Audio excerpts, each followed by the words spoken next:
नमस्कार, मैं हूं मनोज सैनी। मिड सेशन में आपका स्वागत है। आज की 5 बड़ी खबरें सबसे पहले आपको दिखाते हैं आज की क्या होंगी खबरें। आखिर रास आए सिंधिया, शराब पर कोरोना टैक्स, जहांगीराबाद मंगलवार पर कोरोना का ग्रहण और कहां हुई मुठभेड़, रायगढ़ में क्यों मचा हड़कंप।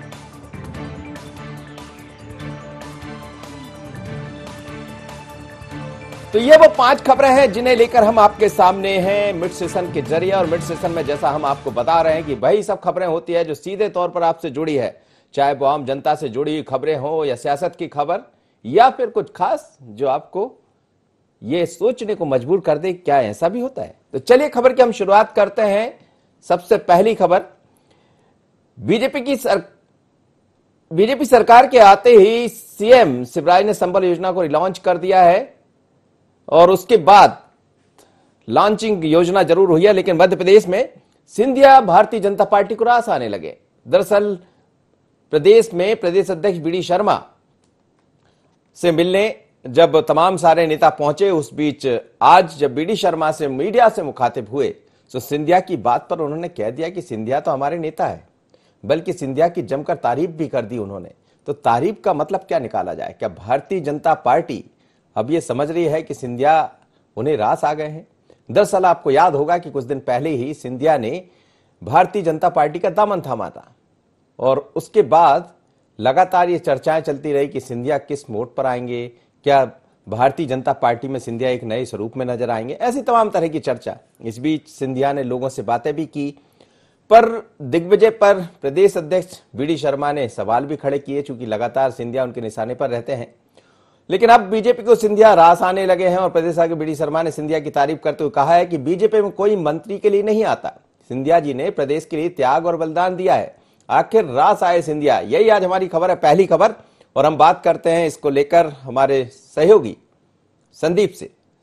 संदीप, सिंधिया को लेकर लंबे समय से चर्चाएं चलती रही है, लगातार ये कहा जाता रहा है कि सिंधिया की भूमिका होगी क्या मध्य प्रदेश में, लेकिन तेजी से मध्य प्रदेश का घटनाक्रम बदला। कल हमने देखा कि इमरती देवी भारतीय जनता पार्टी के दफ्तर पहुंची, चर्चा हुई। फिर आज हमने देखा कि इमरती देवी से मिलने नरोत्तम मिश्रा जा पहुंचे और इसी बीच आपकी मुलाकात भी बीडी शर्मा से हो गई और बीडी शर्मा ने तारीफ कर दी सिंधिया की। तो क्या माने, क्या सिंधिया रास आ गए हैं बीजेपी को? बिल्कुल, देखिए जैसे कि अभी आपने उनके भूमिका की बात कही, तो भूमिका तो उनकी आज भी संदिग्ध है। अगर उनकी पर्टिकुलर व्यक्तिगत बात की जाए तो उनको अभी भी उनके हाथ कोई बड़ी चीज बीजेपी की ओर से नहीं लगी है। लेकिन अगर हम बात करें तो यहाँ पर भारतीय जनता पार्टी अब उनके समर्थन में जरूर उठ खड़ी हुई है। जिस तरह से कांग्रेस पार्टी की ओर से लगातार कटाक्ष किया जा रहा है, उनके ऊपर लगातार प्रहार किया जा रहा है किसी न किसी बात को लेकर, तो अब यहाँ भारतीय जनता पार्टी खुल करके सामने आई है। आज प्रदेश अध्यक्ष बीडी शर्मा ने खुल करके कहा है कि बीडी ज्योतिरादित्य सिंधिया ने जो कुछ भी किया है तो प्रदेश की भलाई के लिए किया है, उन्होंने प्रदेश के विकास के लिए काम किया है। क्योंकि तत्कालीन कमलनाथ सरकार प्रदेश के लिए जन विरोधी काम कर रही थी। प्रदेश में जो भी उस सरकार ने काम किए तो वो प्रदेश की जनता के लिए ठीक नहीं हुए, लिहाजा उन्होंने प्रदेश की भलाई को देखते हुए कांग्रेस का दामन छोड़ा और बीजेपी का दामन थामा है। तो इस बात से स्पष्ट है कि वो प्रदेश का भला चाहते हैं और भारतीय जनता पार्टी के साथ जुड़ करके प्रदेश का भविष्य देख रहे हैं और प्रदेश का विकास चाहते हैं। लेकिन ऐसे समय में संदीप, ये बयान आया है बीडी शर्मा जी का, प्रदेश अध्यक्ष भारतीय जनता पार्टी के, जब तमाम नेता बीजेपी दफ्तर के चक्कर काट रहे हैं, वो नेता जो कभी कांग्रेस में रहा करते थे, इमरती देवी की बात करें, गोविंद राजपूत, सब सिंधिया के बड़े नजदीक माने जाते हैं।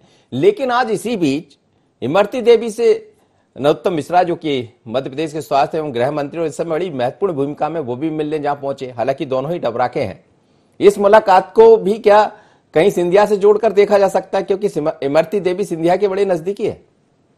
बिल्कुल, इमरती देवी उनकी करीबी मानी जाती हैं, लेकिन सवाल इस बात का उठता है कि अभी तक जितने भी नेता रहे हैं तो डॉक्टर नरोत्तम मिश्रा के निवास पर गए हैं। लेकिन आज यहाँ पर उल्टे देखने को मिला है। डॉक्टर नरोत्तम मिश्रा खुद इमरती देवी के निवास पर गए, करीब 20 मिनट के आसपास दोनों नेताओं के बीच में बैठक हुई, बंद कमरे में गुफ्तगू हुई। क्या बातें हुई दोनों के बीच में, इस बात का तो खुलासा नहीं किया गया है। लेकिन यहाँ से एक बार मंत्रिमंडल के विस्तार की खबरें एक बार फिर से जोरों पर हो गई हैं, क्योंकि जिस तरह से वो अपने निवास से निकले डॉक्टर नरोत्तम मिश्रा और सीधे इमरती देवी के यहाँ, यानी कि पूर्व मंत्री इमरती देवी के निवास पर पहुंचे। काफी देर तक बात की, विचार विमर्श हुआ, तो उसके बाद सुगबुगाहट तेज हो गई। आखिर ऐसी क्या बात हुई कि अचानक उनके निवास पर पहुंच गए? क्योंकि आमतौर पर उन्हीं के यहाँ सारे विधायकों का आना जाना रहा है, चाहे सिंधिया समर्थक रहे हो या बीजेपी के अन्य संदीप, एक छोटा सा और आपसे कमेंट्स लेना चाहूंगा। इसमें दो तरह की चीजें हैं। जैसा हम आपसे कह रहे थे कि सिंधिया और इमरती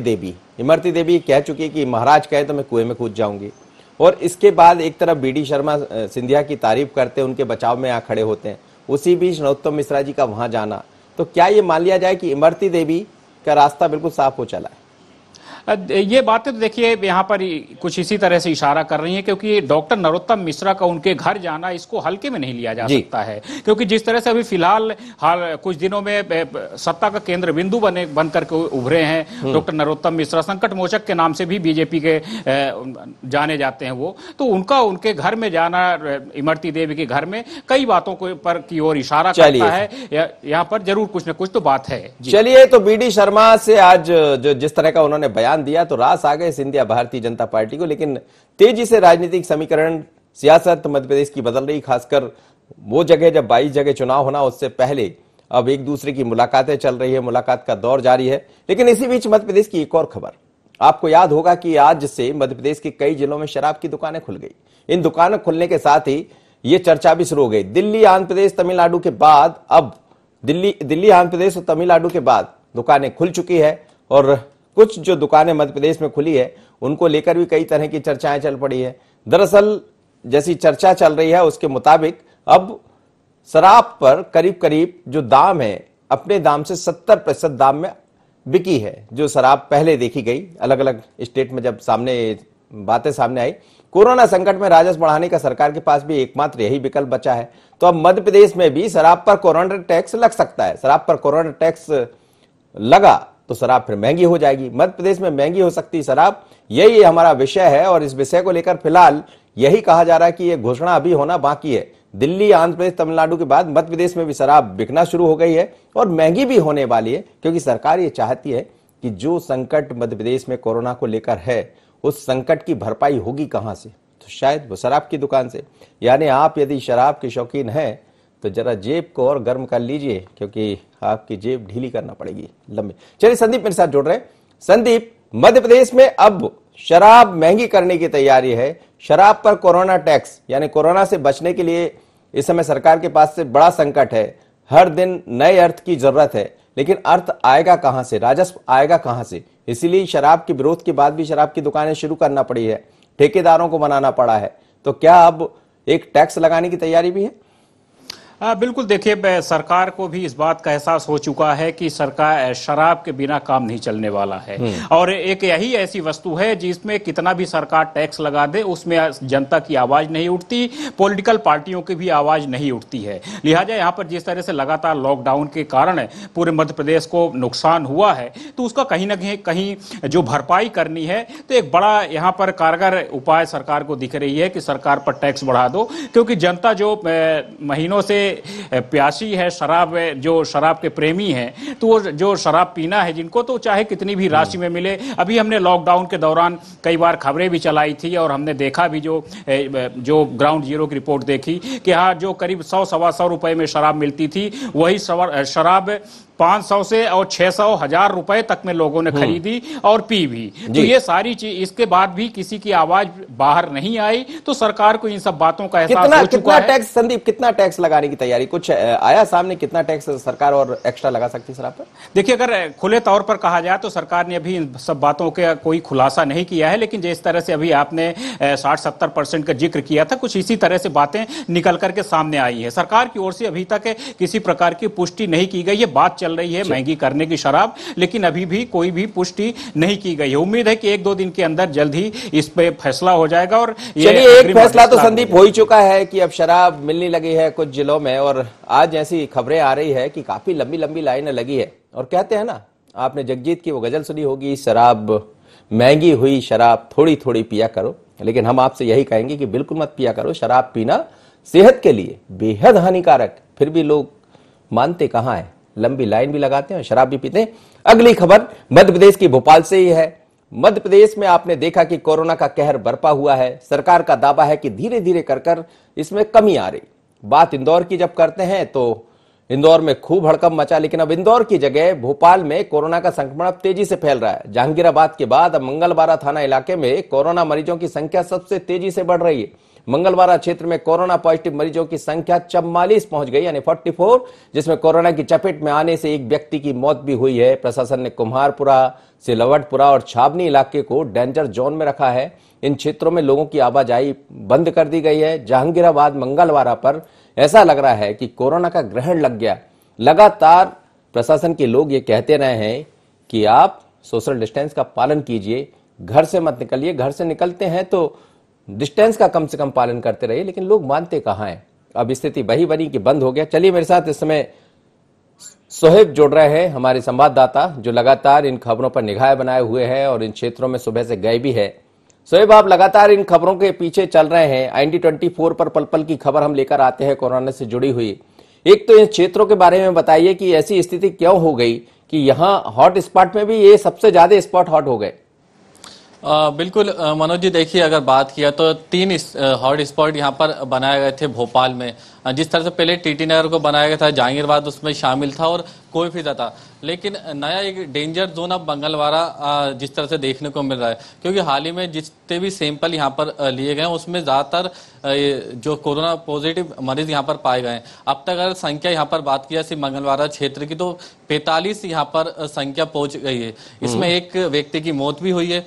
इसके अलावा अगर जहांगीराबाद क्षेत्र की यहाँ पर बात किया तो जिस तरह से लगातार जो कोरोना के पॉजिटिव मरीज हैं यहाँ पर उनके मिलने का सिलसिला जारी है। आज भी सुबह 11 मरीज यहाँ पर मिले हैं, जिसमें आज 2 व्यक्तियों की मौत की खबर भी यहाँ पर हुई है। यहाँ के अगर मौत के आंकड़ों की बात किया तो 7 के पार यहाँ पर जो आंकड़ा है वो पहुंच चुका है और अब तक 141 जो है मरीज यहाँ पर हुए। लेकिन यहाँ पर सबसे ज्यादा अच्छी बात यह है कि स्क्रीनिंग सबसे ज्यादा की गई है। स्क्रीनिंग की बात किया तो 10,000 से ज्यादा जो परिवार है उनकी स्क्रीनिंग हुई है और 3,500 से ज्यादा यहाँ पर सैंपल लिए गए। वहीं अगर जहांगीराबाद की तुलना में मंगलवार क्षेत्र की बात की जाए, क्योंकि इधर सिलावटपुरा, कुमारपुरा और छावनी क्षेत्र, यहाँ 3 जो इलाके हैं इनमें सबसे ज्यादा जो संक्रमण फैला हुआ नजर आ रहा है। जिस तरह से बात करें तो सिर्फ 500 सैंपल लिए गए और स्क्रीनिंग भी कम हुई है, लेकिन जो कोरोना के मरीज हैं वो 45 अब यहाँ पर हो चुके हैं। तो जो स्थिति ये काफी गंभीर है और प्रशासन के लिए भी चिंताजनक अब ये साबित हो रही है। लेकिन गड़बड़ कहाँ हो रही है सोहेब, जैसा हम आपसे जानना चाह रहे थे। आप पहुंच रहे, आपने कहा कि प्रशासन अपनी तरह से तैयारियां कर रहा है,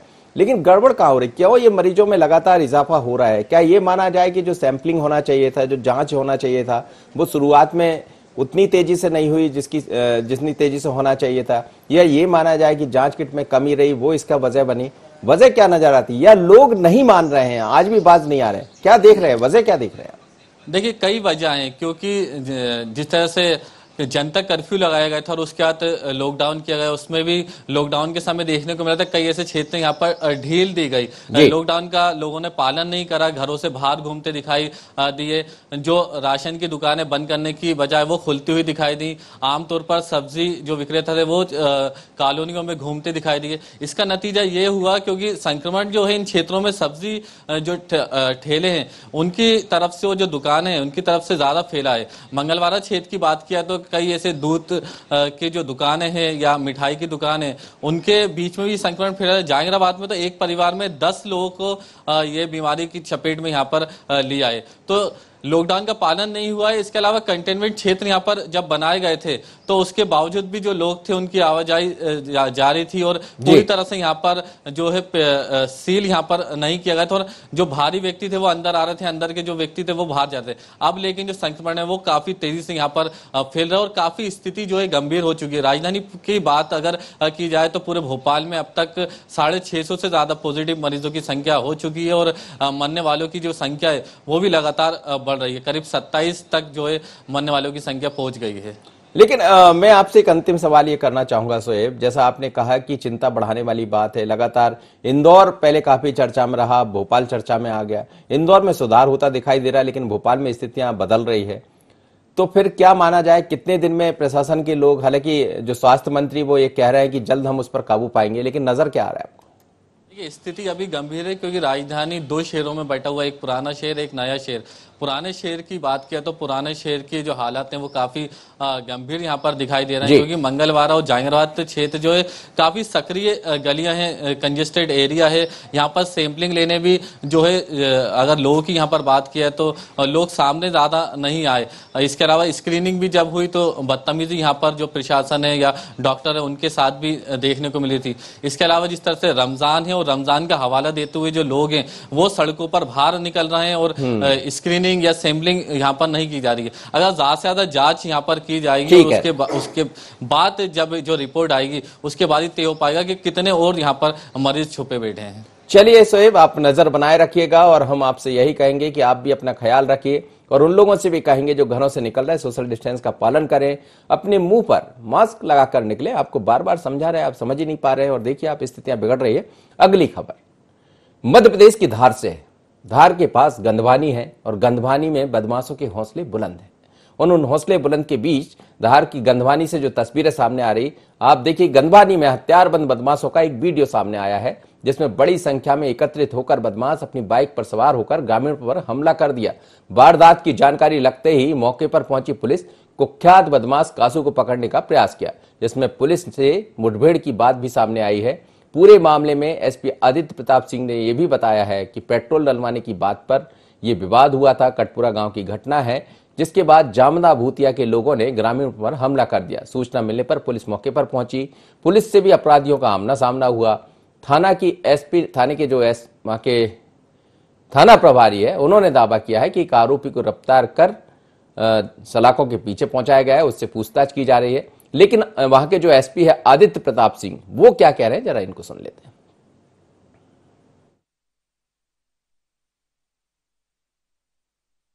डायल 100 पर सूचना मिली थी कि जामदा भूतिया के लोग के जो अपराधी हैं वो लोग गांव पे हमला करने के इरादे से उस गांव की ओर जा रहे हैं। सूचना मिलने पर तुरंत पुलिस की टीम्स मोबिलाइज की गई। उसमें 3 एसडीओपी और करीब 8 थाना प्रभारी और बल के साथ वहाँ पहुँचे। वहाँ बदमाशों से आमना सामना हुआ जिसमें एक्सचेंज ऑफ फायर हुआ। पुलिस ने और मिलके आगे अच्छी कार्रवाई की और एक व्यक्ति को गिरफ्तार भी किया है और पुलिस ने मामला पंजीबद्ध कर लिया है और आगे इन्वेस्टिगेशन कर रही है। ऐसा कह रहे हैं कि आगे इन्वेस्टिगेशन जारी है, लेकिन जो तस्वीर आप देख रहे थे, आप देखिए खुलेआम हाथ में बंदूकें रखी है, असला है, सब कुछ है और लेकर घूम रहे थे। बाद में आमना सामना हो गया पुलिस का, तो ऐसा भी कहा जा रहा है, हालांकि एसपी ने इस बात का खुलासा नहीं कहा। गोलियां भी चली। वहां पर विक्रम सिंह जुड़ रहे हैं हमारे संवाददाता। विक्रम, क्या है सच्चाई, क्या बातें सामने आई, क्या इसमें दोनों की आमने सामने की मुठभेड़ भी हुई है? दरअसल मैं बताना चाहूंगा सर, यहाँ से गंधवानी से करीब 18 किलोमीटर दूर एक गांव है कटारपुरा, जहाँ पर कुछ बदमाशों की एक गांव के लोग व्यक्ति से अनबन हो जाती है, जिसके बाद में उस गांव के व्यक्ति पर एक भूतिया जामदा, जो यहाँ का मुख्य क्षेत्र माना जाता है, जिसमें राज्य धार जिला ही नहीं, जो राज्य स्तर तक जो चोरी की बड़ी बड़ी घटनाओं को अंजाम दे चुके हैं, उन लोगों ने जब कटारपुरा गांव में हमला किया तो वहां के जब ग्रामीणों को भनक लगी, वैसे ही उन्होंने पुलिस को सूचना दी। पुलिस दल बल के साथ वहां पर पहुंची। एसपी आदित्य प्रताप सिंह जी ने भी बहुत कड़ाई से इस मामले को लिया, गहराई से लिया और आसपास के थाना क्षेत्र की तमाम पुलिस भी वहां पर पहुंची और करीब रात भर वहां पर मुठभेड़ चलती रही। ग्रामीण इस समय बहुत भयभीत नजर आ रहे हैं और कुछ ग्रामीण वहां से गाँव छोड़कर चले भी जा चुके हैं। तो क्या कुछ लोगों की गिरफ्तारी हुई है उसमें? और ये जो धारदार हथियार वहां पर नजर आ रहे हैं, खुले रूप से बंदूकें लेकर घूम रहे हैं, ये सब अवैध हथियार है या इनके पास लाइसेंस थे? जी, ये जो गांव है बहुत कुख्यात गांव है। यहाँ पर कितनी बार पुलिसों के हथियार भी छीन लिए जाते हैं। इनके पास किसी प्रकार का कोई लाइसेंस नहीं होता है। हालांकि हम इस वीडियो की पुष्टि नहीं करते, लेकिन बात यह है कि जिस तरह से उसमें हथियार दिखाई दे रहे हैं, बहुत गंभीर विषय है। चलिए, निश्चित रूप से, लेकिन पुष्टि तो आप करें या ना करें, पर जो विजुअल्स है, जो वीडियो दिखाई दे रहे हैं, वो खुद इस बात की पुष्टि कर रहे हैं कि किस तरह से वहां हौसले बुलंद है। और आज भी जब सड़कें बन गई है, तमाम सारे विकास के कार्य वहां पर हुए धार में, फिर भी यदि इस तरह की गुंडागर्दी है और पुलिस का खौफ नहीं है, तो बड़ा सवाल ये भी है। लेकिन पुलिस और ग्रामीणों की मुठभेड़ हुई है, उसमें कुछ लोगों की गिरफ्तारी हुई। बहुत बहुत धन्यवाद आपका विक्रम, मेरे साथ जुड़े आप। अगली खबर की तरफ हम बढ़ते हैं तो आंध्र प्रदेश के विशाखापट्टनम में एक केमिकल प्लांट से जहरीली गैस का रिसाव होने के कारण एक बच्चे समेत 8 लोगों की मौत हो गई। इस गैस के रिसाव से 3 से 4 किलोमीटर तक का इलाका प्रभावित हुआ। तो उसी तरह की घटना छत्तीसगढ़ के रायगढ़ पुसोर तितला गांव स्थित शक्ति पेपर मिल में भी देखने को मिली, जहां गैस के रिसाव से 7 मजदूर बीमार हो गए। सभी मजदूरों को इलाज के लिए अस्पताल में भर्ती कराया गया है। आपको ये बता दें कि हादसा क्लोरीन टंकी सफाई के दौरान हुआ है। राजगढ़ में मचा हड़कंप, विशाखापट्टनम के बाद रायगढ़ में जिस तरह की स्थितियां निर्मित हुई है, आप देखिए, ये दर्शक आप देख रहे होंगे कि किस तरह वहां पर अफरा तफरी मची, काफी हड़कंप सा मच गया जब पता लगा कि वहां गैस का रिसाव हो गया है, क्योंकि आज ही खबर विशाखापट्टनम से आई थी। तो उसी तरह की खबर आज रायगढ़ में देखने को मिली, तो लोगों में ज्यादा दहशत हो गई, हड़कंप मच गया। सत्यजीत मेरे साथ जुड़ रहे हैं इस वक्त रायगढ़ से। सत्यजीत से जान लेते ताजा हाल क्या है। सत्यजीत, बड़ी खबर है, 7 लोग बीमार हुए, 7 लोग गैस का शिकार हुए हैं, लेकिन क्या ये माना जाए कि जिस तरह आज हमने देखा विशाखापट्टनम में इसी तरह की घटना देखने को मिली थी, वहां 7 लोगों की मौत हुई है, यहां तो कोई जनहानि नहीं हुई, सभी लोग बीमार हुए हैं, और अभी क्या हाल है उनके? जी मनोज, आपको बताना चाहूंगा, 7 लोग बीमार में 3 मजदूरों की हालत काफी गंभीर है। इन गंभीर मरीजों को तत्काल जिला प्रशासन एम्बुलेंस के द्वारा रायपुर रेफर किया जा रहा है, जहां रायपुर में इनका इलाज चलेगा। आपको बताना चाहूंगा मनोज, निश्चित तौर पर मिल मालिक की लापरवाही है ये, और ये घटना आज की नहीं कल की है, कल शाम की घटना है ये। और शाम को घटना घटने के बाद मिल मालिक ने किसी प्रकार से जिला प्रशासन को, अन्य अधिकारियों को सूचना नहीं दी। उन्होंने गुपचुप तरीके से तत्काल 7 मजदूरों को रायगढ़ लाकर एक निजी अस्पताल में भर्ती करा दिया, जबकि ऐसा गलत है, उनको जिला प्रशासन को संज्ञान में लेना था। पर जब इसकी जानकारी वहां के स्थानीय जनप्रतिनिधियों ने छत्तीसगढ़ के उच्च शिक्षा मंत्री उमेश पटेल को दी, उमेश पटेल उच्च शिक्षा मंत्री ने तत्काल कलेक्टर को और पुलिस अधीक्षक को निर्देशित किए। तो आज सुबह, आपको बताना चाहूंगा, आज सुबह कलेक्टर, एसडीएम, पुलिस अधीक्षक, पूरा जिला प्रशासनिक अमला जिला निजी चिकित्सालय पहुंचा और वहां मजदूरों का हालचाल जाना, मजदूरों मरीजों के। तो प्रशासन को पता लग गया था, रात को क्यों नहीं पहुंचा प्रशासन के लोग? और क्या ये मान लिया जाए कि इसको छिपाने दबाने की प्रयास जारी थे? वहां के लोग भी, जो प्रशासन के लोग हैं, वो भी मिलकर ये कर रहे थे? नहीं, प्रशासन की इसमें जानकारी में प्रशासन को जानकारी नहीं दिया था मिल मालिक ने। देर रात प्रशासन को जानकारी हुई, जब स्थानीय लोगों ने मंत्री जी को इससे अवगत कराया, तत्पश्चात प्रशासन जागा और हरकत में आया। आपको बताना चाहूंगा, मिल मालिक के ऊपर अभी कानूनी कार्रवाई भी की जा रही है। रायगढ़ शहर चूंकि इंडस्ट्रियल एरिया है, यहाँ सैकड़ों की तादाद में छोटे बड़े प्लांट हैं, पर कहीं भी मजदूरों का सुरक्षा का कोई ख्याल नहीं रखा जाता है। आए दिन यहाँ लापरवाही सामने आ रही है, आए दिन गरीब मजदूरों की जान जा रही है, पर जिला प्रशासन इसको लेकर कहीं ना कहीं गंभीर नहीं दिखता है। इस कारण से इस प्रकार की दुर्घटनाओं में आए दिन इजाफा हो रहा है। जी मनोज। चलिए, बहुत गंभीर होगा जिला प्रशासन कितनी गंभीरता से मतलब काम कर रहा है कि उसको खबर ही नहीं हुई, वहां पे गैस का रिसाव हो जाता है और उसके बाद सूचना दी जाती है जब कहीं जिला प्रशासन के लोग वहां पहुंचते हैं। और आप भी नजर रखिएगा, आप भी थोड़ी सी देरी हुई, IND24 हर खबरों में सबसे आगे रहता है, लेकिन जब खबर आए, जब भी आनंद है खबरों का कि तत्काल खबर मिले और उसको आना चाहिए। लेकिन बड़ी खबर है कि गैस रिसाव के कारण 7 लोग वहां पर बीमार पड़े हैं और लगातार अब प्रयास किए जा रहे हैं कि जिन 3 लोगों की हालत गंभीर बनी है उस पर ध्यान दिया जाए। तो आज यही 5 खबरें थी मिड सेशन के जरिए, जिसको आप तक हम लेकर आए। इन खबरों में हमारा यही प्रयास होता है कि हर वर्ग के लोगों को जोड़ा जाए और उन खबरों को आप तक पहुंचाया जाए जिससे आप सीधा वाकिफ होना चाहते हैं। तो मिड सेशन में इतना ही। अगली खबर के लिए बने रहिए IND24।